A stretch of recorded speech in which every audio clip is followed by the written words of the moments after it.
Good evening. Welcome to QUT Web News. Good evening.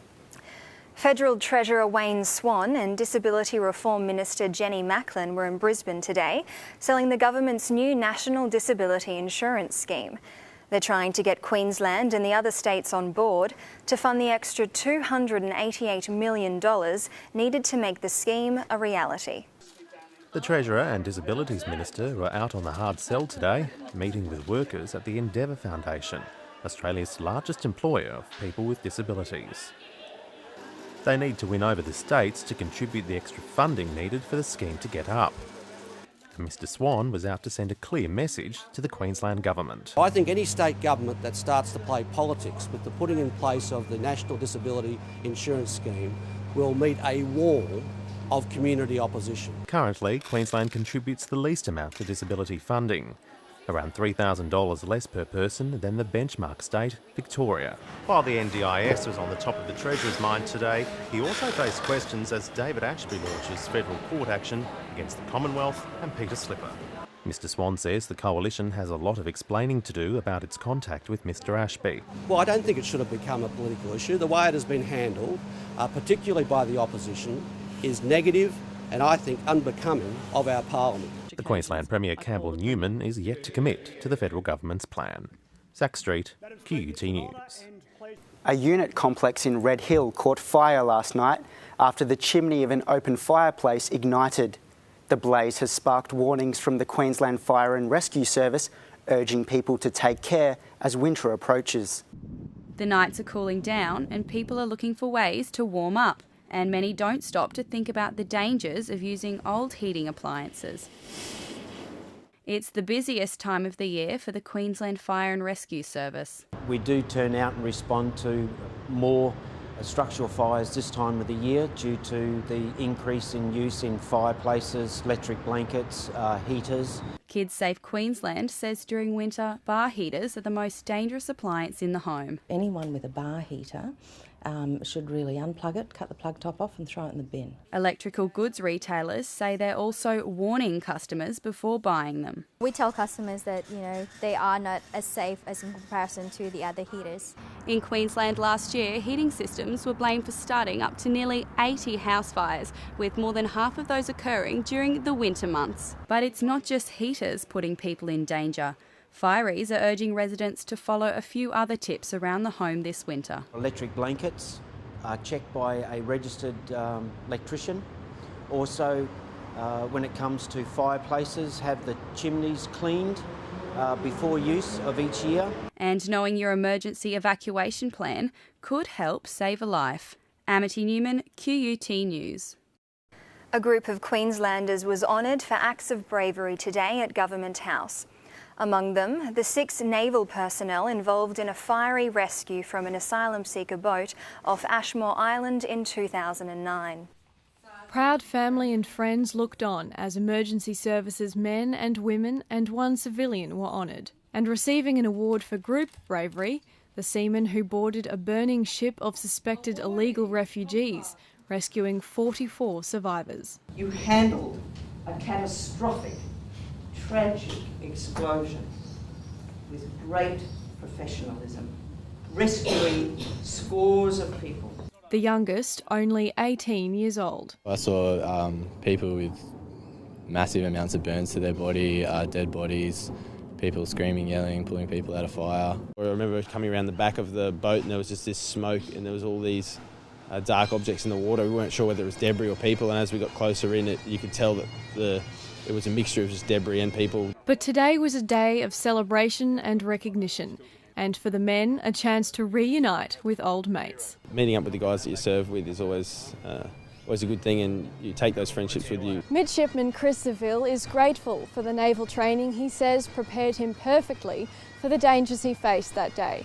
We just acted instinctively, so it was quite good. Yeah, the training definitely prepared us for anything we can face out there, really. Isabel Rowe, QUT News. The annual Paniyiri Greek Festival swings into action at Musgrave Park tomorrow, and organisers say the controversy surrounding the shutdown of the Aboriginal Tent Embassy earlier this week won't deter expected record crowds. Those visiting the 2-day festival in West End are in for an abundance of Greek hospitality, including traditional Greek food, plenty of drinks and a world record attempt. Stall holders spent a busy few days setting up, and it's now down to the finishing touches. Paniyiri chairman Chris Kazonis says the Aboriginal tent embassy relocated nearby shouldn't be a problem. The Indigenous people are supportive of our event. We've been supportive of them, they're supportive of us, and there's not an issue. The festival's attempting to break the Guinness World Record for the longest zorba, and it hopes 1,700 people will momentarily put down their souvlaki and join in. There'll also be plenty of other fun to be had for the Greeks and honorary Greeks among the crowd of more than 50,000 expected. Plate smashing, honey puff eating competitions and a whole stack of dancing. Yeah, really top entertainment. Saturday night's a really good night. We finished it off with a fireworks display as well. Stall holders have trouble picking just one thing they enjoy the most. The Greek atmosphere, you have all the Greeks turn up and a lot of the Aussies as well that love the Greek food. Yeah. We get together. The music, the get together. It's quite a thing. Cooking demonstrations, singing, dancing and carnival rides for the kids will complement the 30 or so stalls which raise money for local clubs and organisations. Tomorrow morning, cabinets like these will be filled with thousands of delicious treats.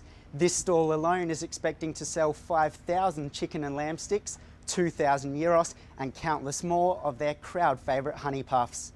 The festival kicks off at noon on Saturday and 10 a.m. Sunday. Adult entry costs $10 and children under 13 are free. Cameron Robinson, QUT News. In sport, a big weekend ahead for AFL. The grand final rematch between Geelong and Collingwood is tonight and Dreamtime at the G tomorrow night. And in League, it's just 5 sleeps until Origin 1, with both teams training in Melbourne today. The Maroons are after a 7th consecutive series win, but they're not letting it get to their heads. That's something that we talk about all the time because, if we start to get complacent in terms of our preparation, that'll be our downfall. On the other side, Blues captain Paul Gallen is still yet to complete a full training session after injuring his knee in a game against South Sydney. But his team is confident he'll play next Wednesday. I hope so.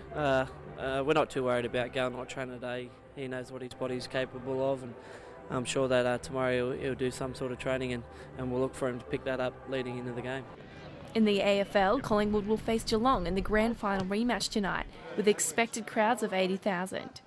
Liam Jarrah will play the first game of the season for the Melbourne Demons tomorrow night at the SCG, despite being hit with 4 charges yesterday for an alleged brawl in Alice Springs. The Demons coach is confident Jarrah's mind will be in the game regardless. We've been dealing with that, ongoing basis for quite a while, and Liam's the same. He's done everything possible to earn his spot in the side. And Essendon will verse Richmond in Dreamtime at the G tomorrow night, with estimated record-breaking crowds of more than 85,000. Jane Buckle, QUT News. Good evening. Time now for a look at the weather. It was sunny in Brisbane today with blue skies and scattered cloud cover overhead. Temperatures in the southeast today. Brisbane warmed from 13 to 24. The Sunshine Coast reached a top of 23. The Gold Coast 22. Ipswich started at a cool 7 degrees. Around the nation tomorrow, and Sydney will be partly cloudy, reaching 21 degrees. A low of -1 in Canberra will cause a morning fog and frost. A shower or 2 in Melbourne. Adelaide will climb to 18, Perth 23. Mostly sunny in Darwin, reaching 32 degrees. The forecast for Queensland and Mount Isa should reach a top of 29. Cairns will also reach 29, while Townsville will range from 17 to 28 degrees. 25 for Mackay, 27 in Rockhampton. 14 to 25 in Bundy, and Longreach will range from 11 to 28. The outlook for Brisbane, tomorrow will be partly cloudy, reaching a top of 24. Sunday will bring another fine, partly cloudy day, ranging from 13 to 23. A shower or 2 on Monday with a top of 24. And that brings you up to date with the weather. And that's it for QUT News this semester. We'll be back in September. Goodbye. Goodbye.